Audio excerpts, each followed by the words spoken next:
और पीट पीट कर सरकारी शिक्षक की हत्या के मामले में 2 दिन बाद भी पुलिस के हाथ खाली हैं। अभी तक पुलिस ना तो हत्या के आरोपियों ना हत्या के पीछे के मकसद के बारे में कुछ पता लगा पाई है। आपको बता दें कि 2 दिन पहले इटावा इलाके में अज्ञात बदमाशों ने हमला कर एक सरकारी शिक्षक को मौत के घाट उतार दिया था। बाइक से खेत की तरफ जाते समय पहले से घात लगाकर बैठे बदमाशों ने हमला बोल दिया था।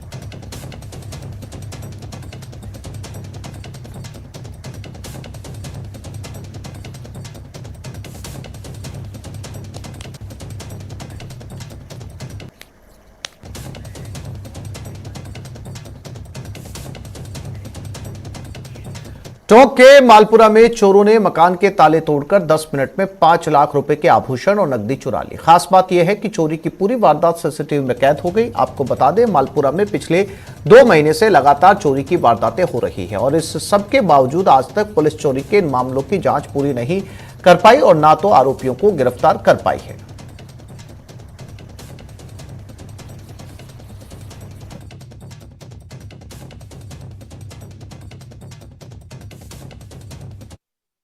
कि हम शनिवार को जाते तो वापस आए हम करीबन 9:30 बजे। 9:30 बजे आने के बाद हमारे उस उड़ गए, मकान के ताले टूटे हुए थे और सामान बिखरा हुआ था। हम सब लोग डरते डरते कमरे के अंदर गए, मकान के अंदर हमने प्रवेश किया, देखा तो सब कुछ बिखरा हुआ था, ताले टूटे हुए थे, सामान बिखरा हुआ था सारा। तो हम घबरा के हमने हमारे सीसीटीवी फुटेज चेक किए। जो ये घटना शाम को 7 बजे ही हो चुकी थी। हम 9:30 बजे पहुंचे थे घर पे, जबकि घटना 7 बजे ही चोरों ने 5 मिनट के अंदर खेल निपटा दिया, जबकि 6:45 पे हम घर से रवाना हुए थे।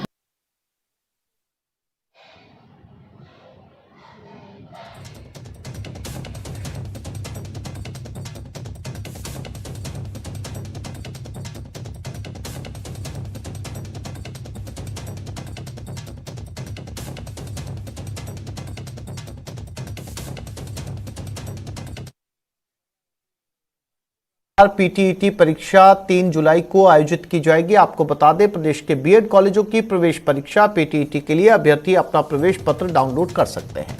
उम्मीदवार आधिकारिक वेबसाइट ptet2022.org से पीटीईटी प्रवेश पत्र डाउनलोड कर सकते हैं। ये परीक्षा 3 जुलाई को सुबह 11:30 बजे से दोपहर 2:30 बजे तक आयोजित की जाएगी। द्विवर्षीय और 4 वर्षीय पाठ्यक्रम में उपलब्ध करीब 1,40,000 सीटों पर प्रवेश के लिए 5,44,348 आवेदन प्राप्त हुए, जिसमें द्विवर्षीय पाठ्यक्रम के 3,89,522 और 4 वर्षीय पाठ्यक्रम के लिए 1,64,823 आवेदन किए गए।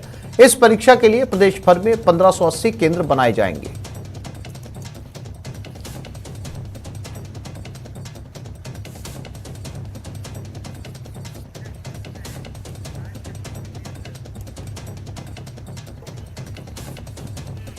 राजसमंद के देवगढ़ थाना क्षेत्र में रविवार की शाम जमीनी विवाद को लेकर 2 पक्षों में खूनी संघर्ष हो गया। इस खूनी संघर्ष में 2 महिला समेत 7 लोग घायल हो गए, जिन्हें इलाज के लिए देवगढ़ चिकित्सालय में भर्ती करवाया गया। देवगढ़ थाने में दोनों ही पक्षों ने रिपोर्ट दी। इसके आधार पर पुलिस जांच कर रही है। पुलिस का कहना है कि काचबली पायरी गांव की चैन सिंह अपनी खेत की तरफ जा रहा था, तभी बहोर सिंह और गोपाल सिंह के परिवार वालों ने उस पर लाठी डंडों से हमला शुरू कर दिया। चैन सिंह की आवाज पर उसके परिवार वाले भी मौके पर पहुंचे और दोनों पक्षों के बीच जमकर मारपीट हुई।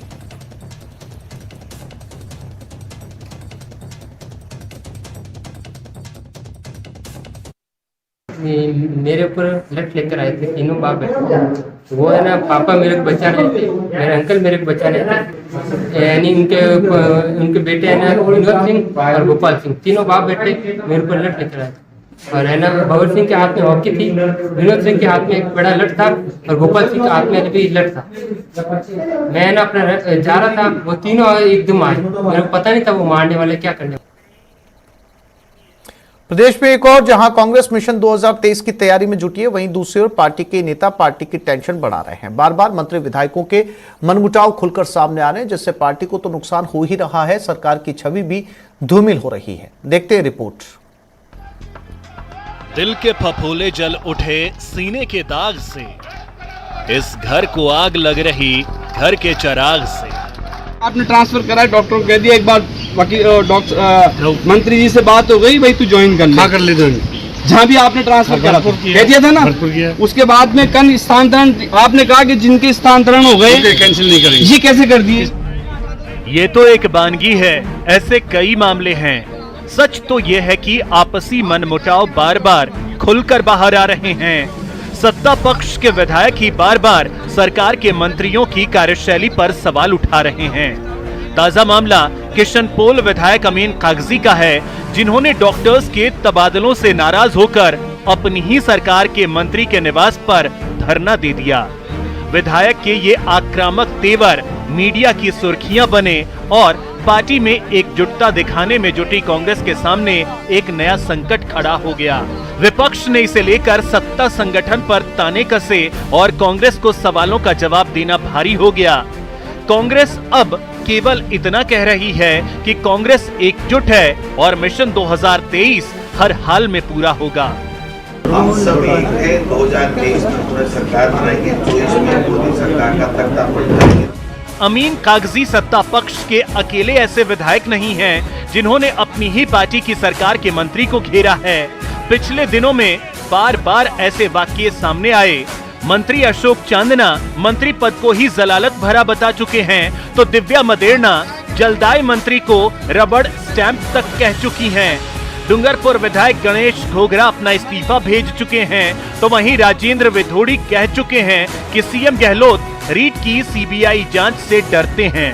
विधायक अमीन खान विधानसभा में कह चुके हैं कि राज्य सरकार अल्पसंख्यकों को दरकिनार कर रही है, तो भरत सिंह कुंदनपुर भ्रष्टाचार के आरोप लगाते हुए कई बार सीएम को खत लिख चुके हैं। जल्दबाजी में धैर्य खो रहे माननीयों की वजह से पार्टी और सरकार दोनों की बार बार किरकिरी हो रही है। पार्टी के किए जा रहे एकजुटता के दावे फेल हो रहे हैं, जिसका खामियाजा सत्ता और संगठन दोनों को उठाना पड़ सकता है। न्यूज़ 18 राजस्थान के लिए जयपुर से दिनेश शर्मा की रिपोर्ट।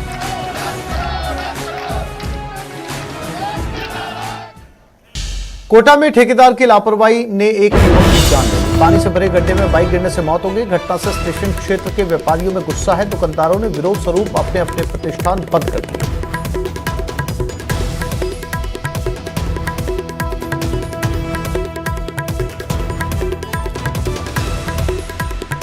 कोटा में ठेकेदार की लापरवाही के चलते पानी भरा हुआ, जहां पर एक बाइक सवार की जान चली गई और इसके विरोध में सभी दुकानदारों और व्यापार मंडल ने अपनी दुकानें बंद रखी।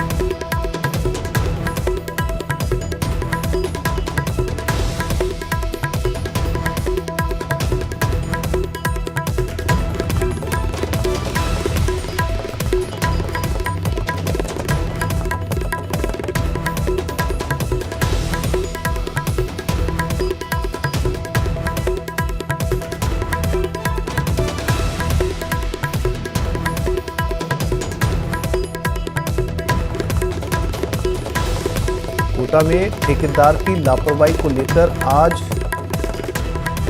प्रतिष्ठान बंद रखे गए हैं।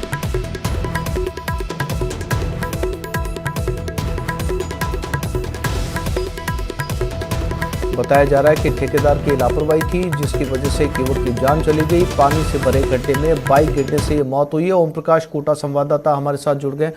ओम प्रकाश, क्या अपडेट इस पूरी घटना को लेकर? जी, एक बार सवाल दोहराइएगा।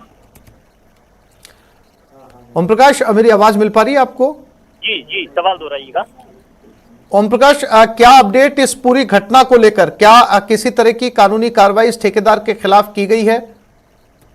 फिलहाल क्योंकि ये लेटेस्ट मामला है, अभी कानूनी कार्रवाई के लिए जो परिजनों में है वो आक्रोश है, व्याप्त है और उनका कहना है जो मोर्चे के बाहर भी वो हंगामे के हालात बने हुए, पुलिस का जाब्ता भी वहाँ तैनात किया गया, लेकिन ठेकेदार की साफ तौर पे या लापरवाही देखी जा रही है। जब पानी का एक गड्ढा है उसमें बाइक सहित वो गिर गया था और उसमें गंभीर चोट लगने के बाद उसकी जो मौत हो गई थी। स्टेशन इलाके में जो कि एक शहर का नया नहीं बल्कि शहर के पास स्टेशन के बाहर ही इस तरह का जो मामला सामने आने के बाद स्थानीय जो व्यापारी है उनमें भी आक्रोश व्याप्त है। और क्योंकि बताया जा रहा है कि यहाँ मुख्य बाजार में सीसी रोड का काम चल रहा था, लेकिन काम करने के बाद जो व्यापारी है, जो काम करने वाले हैं, उनकी सीधे तौर से जो लापरवाही है वो सामने आने के बाद एक इस युवक की जो है मौत हो गई है। फिलहाल दुकानदार है जो पहले भी उनका कहना है कि कई बार हमने ठेकेदार सहित अन्य को शिकायत की थी कि या कभी भी हादसा हो सकता है, लेकिन उन्होंने हमारी नहीं सुन पाई और आखिरकार एक युवक की इस हादसे में मौत हो गई है। फिलहाल भीमगंज मंडी थाना पुलिस इस पूरे मामले की जांच में जुटी हुई है और परिजनों को शिकायत के आधार पर अभी मामला दर्ज करने की फिलहाल तैयारी की जा रही है। मृतक के शव को एमबीएस अस्पताल की मोर्चरी में लाया गया है। हाँ, लेकिन इसके साथ साथ जो व्यापारी और स्थानीय लोग हैं वो भी परिजनों के साथ है। उनको भी साफ तौर पे कहना है कि इस मामले में उचित मुआवजा मिलना चाहिए और जो लापरवाह जो ठेकेदार सहित अन्य अधिकारी है उनके खिलाफ कड़ी कार्रवाई की जानी चाहिए, क्योंकि आने वाले समय में मानसून के दौरान जब पानी और बारिश का भरा जाएगा तो इस तरह के कई गड्ढे हैं जो लोगों को नजर नहीं आएंगे। कई बार हादसे आने वाले समय में यदि हो सकता है, अभी भी इस मामले में यदि सतर्क नहीं रहा और उनके खिलाफ कार्रवाई नहीं की गई तो शहर में उनका ये भी कहना है कि ये कोई पहला मामला नहीं। शहर में इस तरह के कई गड्ढे हैं जहां हादसे का आशंका हर वक्त बनी रहती है, लेकिन निगम और यूआईटी या संबंधित विभाग सहित अधिकारी जो है वो आंखें मूंद पर बैठे हैं और लगातार शिकायतों के बाद भी इस मामले में कोई जो है सही समाधान नहीं हो पाता। इसीलिए संभवतः इस तरह के हादसे सामने आते हैं। जी, जानकारी के लिए आपका धन्यवाद ओम प्रकाश। राजा श्री भजनलाल जी जाटव साहब, राज्य निर्माण मंत्री राजस्थान, मेरे लोकसभा के साथी आदरणीय रामचंद्र जी बोरा साहब, निहाल चंद जी, श्री देवजी भाई पटेल साहब एवं सभी यहाँ मंच पे लाहौटी जी, सुरेश जी रावत साहब, रामसूर जी लामा साहब, जिला प्रमुख जी, महापौर जी, हमारे जिलाध्यक्ष जी, सभी प्रधानगण, सभी मंचासीन अतिथिगण और यहाँ पधारे हुए सभी जनप्रतिनिधिगण, सभी एनएचए के सभी अधिकारीगण, कार्यकर्ता भाइयों और बहनों, आप सबको वंदे मातरम, नमस्कार। आज का दिन मैंने पहले कहा इस राजस्थान के लिए गौरवशाली दिन है। हमारे देश के यशस्वी केंद्रीय सड़क परिवहन मंत्री जी ने, मैं आपको बता दूं, मैं और हमारे केंद्र के मंत्री भूपेंद्र जी यादव साहब और अलवर के सांसद बालकनाथ जी, हम गए थे नितिन गडकरी जी के पास और हमने कहा कि जो हमारे नेशनल हाईवे नंबर 8 है उसके अंदर इतनी जनहानि हो रही है, इतने जो घर है जो बर्बाद हो गए और उसमें नौजवान की ज्यादा एक्सीडेंट में मृत्यु होती है। मैं कह रहा हूं हमारे केंद्र के मंत्री नितिन गडकरी जी ऐसे संवेदनशील आदमी हैं और उनको इतना दुख हुआ, हाथों हाथ उन्होंने 300 करोड़ रुपए अजमेर लोकसभा क्षेत्र के लिए हाथों हाथ उन्होंने स्वीकृत कर दिए। उसके लिए मैं नितिन गडकरी जी साहब को मैं बहुत बहुत आभार व्यक्त करता हूं, उनको धन्यवाद देता हूं। आज आपको पता है आज देश में 1357 करोड़ की लागत से 243 किलोमीटर 9 राष्ट्रीय राजमार्गों की जो ये शिलान्यास कार्यक्रम होने जा रहा है, ये हम सब के लिए गौरव की बात है। हमारे देश के यशस्वी प्रधानमंत्री नरेंद्र भाई मोदी जी के नेतृत्व में जो हमारे सड़क परिवहन मंत्री नितिन गडकरी जी ने जो सड़कों का जाल बिछाया है, मैं कह रहा हूं हमने सबने कभी कल्पना नहीं करी थी। तो इन 8 वर्षों में राष्ट्रीय राजमार्ग में 8% हमारे सड़कों की बढ़ोतरी हुई है पहले से 2014 के पहले, और ये सारा काम आदरणीय नितिन गडकरी जी के नेतृत्व में, और मैं ये दावे के साथ कह सकता हूं कि विश्व में सबसे ज्यादा राष्ट्रीय राजमार्ग हमारे हिंदुस्तान में नितिन गडकरी जी के जो दायित्व है जिन्होंने संभाल रखा है, इनके नेतृत्व में होने जा रहा है। ये हम सबके लिए खुशी की बात है। आज आपके कुशल नेतृत्व में प्रमुख राजमार्गों का जो आए दिन दुर्घटना होती थी, मैं कह रहा हूं आने वाले समय में कई बर्बाद होने से बचेंगे। मानवीय मूल्यों को ध्यान में रखते हुए आदरणीय नितिन गडकरी जी ने जो हमारे देश में और हमारे प्रदेश में काम किया है वो अनुकरणीय है। मैं मेरे इसमें लोकसभा क्षेत्र की बात करता हूँ। प्रधानमंत्री नरेंद्र भाई मोदी जी के नेतृत्व पिछले दिनों प्री मानसून की सामान्य बारिश में जैसलमेर के जीपीएफ ऑफिस में पानी भर गया था। इस वजह से जब मानसून की बारिश शुरू होने से पहले ही उन हजारों कर्मचारियों को इस बात का डर सताने लगा कि अगर फिर से जीपीएफ ऑफिस में पानी भर गया तो क्या होगा। दरअसल इस ऑफिस में करीब 23,000 कर्मचारियों का रिकॉर्ड है। यहाँ जगह जगह फाइलों के ढेर लगे हुए हैं और आशंका जताई जा रही है कि तेज बरसात में ये रिकॉर्ड पूरी तरीके से नष्ट हो सकता है। जानकारी के अनुसार विभाग की ओर से पिछले कुछ सालों से रिकॉर्ड को ऑनलाइन किया जा रहा है, लेकिन अभी तक आधा काम भी नहीं हुआ। दरअसल ये बिल्डिंग पूरी तरीके से जर्जर है। कई बार इस बिल्डिंग की मरम्मत के लिए अधिकारियों से बात की गई, लेकिन अभी तक इसका ठीक करने का काम शुरू नहीं हो पाया। बारिश में दौरान बारिश में एक्चुअली इस बिल्डिंग बहुत पुरानी हो चुकी है और बिल्डिंग के अंदर एक्चुअली 2007-8 में एक बार बाढ़ आई थी जैसलमेर में। उसकी वजह से इस बिल्डिंग को बहुत नुकसान हुआ था।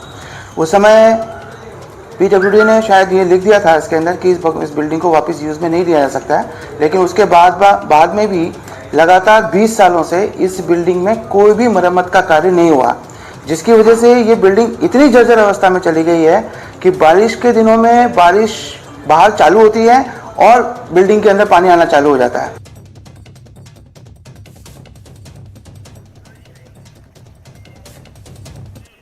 तो इस बुलेटिन में फिलहाल इतना ही। नमस्कार।